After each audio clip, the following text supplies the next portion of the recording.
I'm Dr. Ellen Stofan, also known as Dr. E. And I'm Dr. Thomas Zurbuchen, also known as Dr. Z. I am so excited that we're ready to launch the next Mars mission. But before we talk about this, tell us, where are we here? We're at the Stephen F. Udvar-Hazy Center, which is one of our 2 National Air and Space Museums. But even more than that, we're behind the scenes, socially distancing, at our Dulles collection facility, where we keep aircraft and spacecraft that we don't have room for out on the floor. This is one of the newest objects in our collection. It's the testbed rover that was used for the Spirit and Opportunity rovers out at the Jet Propulsion Laboratory in California. So while those rovers were on Mars, the folks at JPL could use this rover to help understand what was happening up on Mars, where they couldn't get in there and actually fix things. I'm so excited to stand here next to this. You know, Spirit and Opportunity have really changed how we think about Mars. And you know, you look at it, it's like a golf cart size. Well, the mission we're going to launch, Perseverance, is more like a car, over 2,000 pounds, 7 feet tall, in a much more complex machine with a very different purpose, which is to prepare samples to bring back to Earth. The energy source at Perseverance is the nuclear battery, which is basically hanging from the side. So that nuclear power source really gives you a lot more flexibility on the rover. You don't have to worry about the sand getting on top of the solar panels and diminishing the power for the rover. So bringing those samples back, that's not going to happen on this mission, that'll happen later. But this is the mission that will actually collect and cache the samples and place them so that that next future mission can come and retrieve them and bring them back to Earth. That's something we've never done before. Oh, we've never done this before, and you know, we always want to make history in these missions, just like Curiosity has with its landing technologically, but also with its science. I can't wait. This is going to be so exciting for all of us this summer.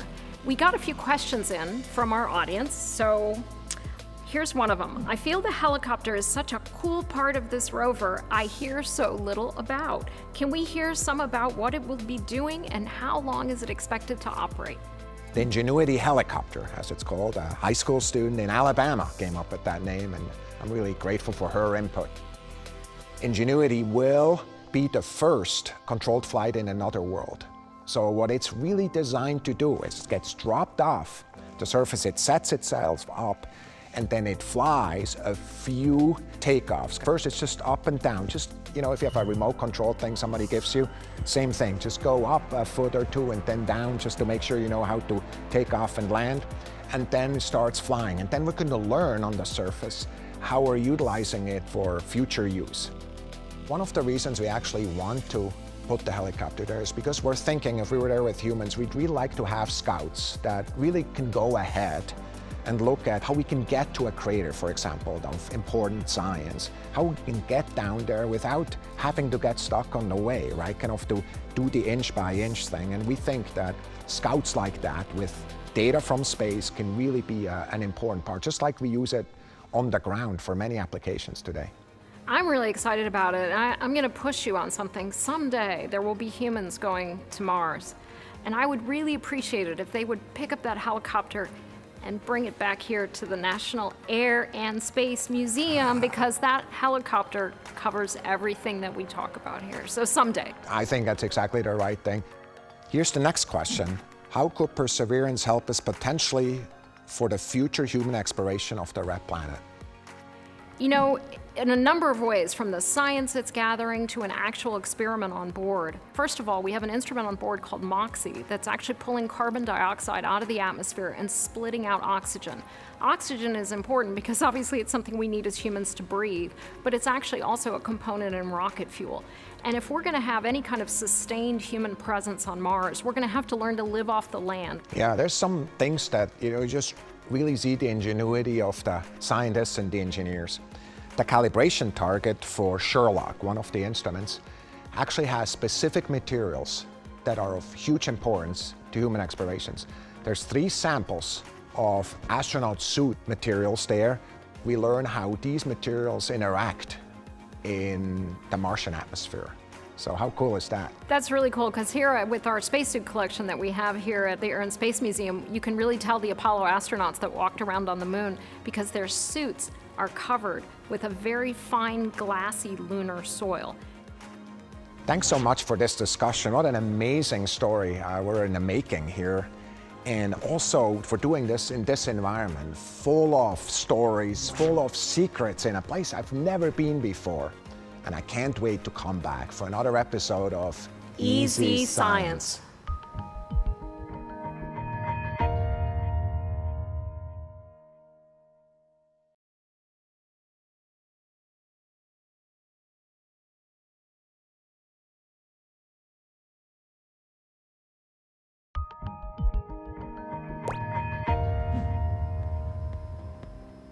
Hi, I'm Dr. Ellen Stofan, also known as Dr. E.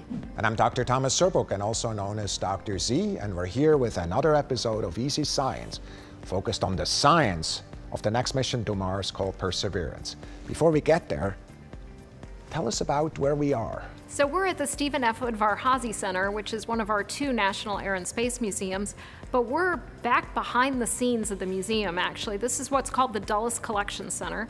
It's where we store aircraft and spacecraft that we don't have room for out on the floor, partially because we're renovating our building on the National Mall, but it's also where we get new acquisitions. We come in, make sure they're in good condition. In the case of this guy, this is the testbed rover that was used for the Spirit and Opportunity rovers, so it's an exact copy. One of the things we're having to work on with our conservators is not to clean all the red dust off of it, because JPL had this operating in a testbed that exactly simulated the Martian surface. So that red dust on this is Earth dust, but it's history. What did we learn from Spirit and Opportunity that really set us up to do Perseverance? So with all of our orbiters and rovers that NASA as well as the international community has had at Mars, we've really been doing something that we like to call follow the water. And Spirit and Opportunity really laid the groundwork of understanding very early in Mars's history.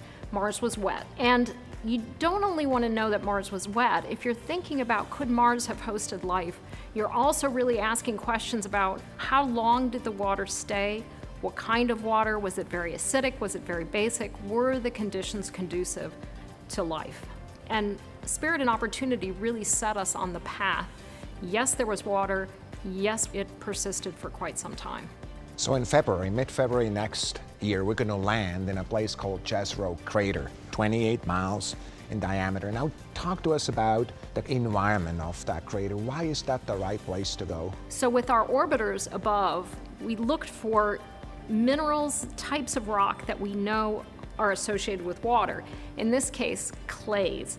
So if people have clay in their backyard, you know it's a heavy, wet type of material. Okay, we've found a lot of clays in Jezero Crater. We know at one point in time there was probably a river flowing into it, there were lake deposits, so we know it wasn't only just wet, but that water was there for a long period of time. So it's the perfect place to go to get to this next step of, okay, we know Mars was wet, we know it had water for a long time. Were the conditions conducive to the evolution of life?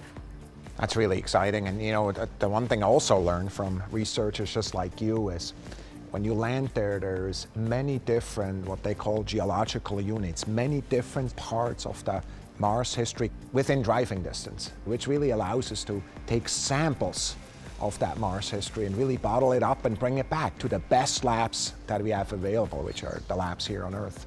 Each of those layers of rock in that crater are like pages in a history book. So each one preserves a specific amount of time. The type of rock and the chemistry of those rocks really tells you what was Mars like at that exact point in time. So the Perseverance rover is going to have all kinds of instruments on it that are really going to be interrogating each of those rock layers and saying, what happened when? Here's a question we received from our audience. Will we have Mars weather data from Perseverance? Mars weather report isn't very interesting from just one source. Just one source, of course, he's talking about InSight. Right, InSight, and we get a little bit of data from Curiosity. Now, Mars has a lot more simple weather than the Earth does, but just think if you only had weather data from Cleveland, Ohio, and nowhere else on the planet. When we're trying to understand weather, and then the next step of understanding climate, you really need to understand what's happening globally. This is really important because studying weather and climate on other planets, we turn around and use that information to help us improve weather and climate models here for our own planet. It really helps to have something to compare this planet to. So we're excited that Perseverance is going to have a state-of-the-art, sophisticated weather instrumentation measuring humidity, wind, temperature, pressure, all the kind of things we measure at a weather station here on Earth. So stay tuned and you'll start getting slightly better weather reports from Mars. That's really cool. Yeah, it's just this is just so many of the other instruments, an internationally built instrument. I think what we're often missing is we, of course, in the United States at NASA are fortunate to lead these missions, but we have a number of international contributions, including this one from Spain, amongst other countries that we're bringing there. Is there something about Perseverance that you think I can't wait to find this out? The question whether or not there's extinct life or kind of microbial life even there now, for me, results that help us with that one way or the other, frankly, but help us understand that question better. I've really enjoyed this discussion about the next Mars rover called Perseverance. And what's really important to me when we think about Perseverance is also the time we're in. This has been a tough time for the teams that built Perseverance, but also for the whole world for a variety of reasons. And the word perseverance, when the high school student in Burke, Virginia came up with it, that was a really cool name, but it's so much more meaningful for all of us. Are you feeling that way? I agree. It exemplifies to me what NASA is all about, and to me it's a huge model for this country. We don't give up, we keep trying, and when humans really put their minds to it, they can solve any problem. And I think that's a really important message for the country right now. And I love that we recorded this in the environment full of history. Some of these stories are very difficult, and some of the stories are just full of perseverance. And I just want to tell you, I just look forward to coming back for another episode of Easy Science.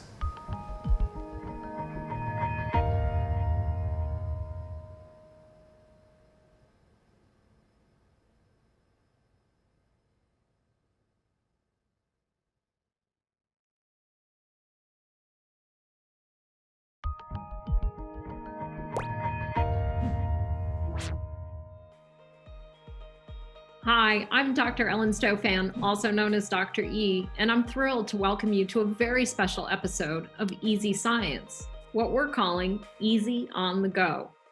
Joining us from the Kennedy Space Center is my co-host, Dr. Thomas Zurbuchen. Dr. Z, where are you right now? Hey, I'm in Florida. It's really warm and at the Kennedy Space Center, and I'm right near the launch site where within 48 hours this spacecraft will go into space. Right now, you see the rocket moving from a building where it was integrated vertically, standing up. And on top of it, you see, right, is the spacecraft and is being ready to go to Mars. So we're right here, and the rocket is moving within less than 48 hours, just a few hundred yards this way. The spacecraft is going to go to space. So I'm look forward to the launch. I really miss you. I was hoping you'd be here with me, but tell me about your launches. You've been to other launches before, have you? That's right. My dad was in charge of first the Atlas Centaur and then the Titan Centaur rocket. So I went to my first launch when I was 4 years old. Went to launches down at the Cape the whole time I was growing up, but probably the most special launch for me, and one that I definitely feel very nostalgic with this launch, is the launch of the first Viking lander to Mars in August of 1975. I was 14 years old, and it was at that launch that I heard Carl Sagan speak about why we were exploring Mars, a search for life and understanding its geology and comparing it to Earth's geology, that I said, I want to be a planetary geologist, and that was what I ended up doing. What an amazing beginning of a career. And of course, on this rocket is the perseverance and the ingenuity of all these thousands of people who built it. But what is the most exciting part for you relative to the science you think we're going to get from this? So one of the things I'm most excited about is MOXIE, this instrument on board Perseverance that's actually going to pull carbon dioxide out of the atmosphere and split the oxygen away from the carbon atoms. That's important because oxygen is a resource that future human explorers to Mars will need, both for water to breathe and to make rocket fuel. We call it in situ resource utilization. How do you live off the land? MOXIE's the first step. There's so much I'm excited about, but Thomas, to me, it really comes back to, if the Viking launch inspired me, who are we inspiring with this launch, with perseverance, with ingenuity? Yes. For me, my first launch was only, can you believe that, when I was in this job? I was never able to go before. And every time I see a launch vehicle and I see a launch, I really turn emotional. It actually affects me a lot more than I care to admit. It's just such an amazing moment when something that is an engineering project becomes a space mission. And I really look forward to that. You'll be in my thoughts during the entire time. And I'll be sure to send you some pictures on the way, Alan. Awesome. Thank you, Thomas. And good luck. Everybody is rooting for you. Go Atlas, go Perseverance. Yes. Thanks so much, Alan. Bye-bye. Bye. I'm just so impressed by all the work that the scientists and engineers have done to get us to this point to launch, despite all of the challenges that COVID-19 has brought. It's shown a lot of perseverance. I'm going to be watching the launch from DC. Fingers crossed, everything's going to go well. Thanks for joining us for this episode of Easy Science on the Go.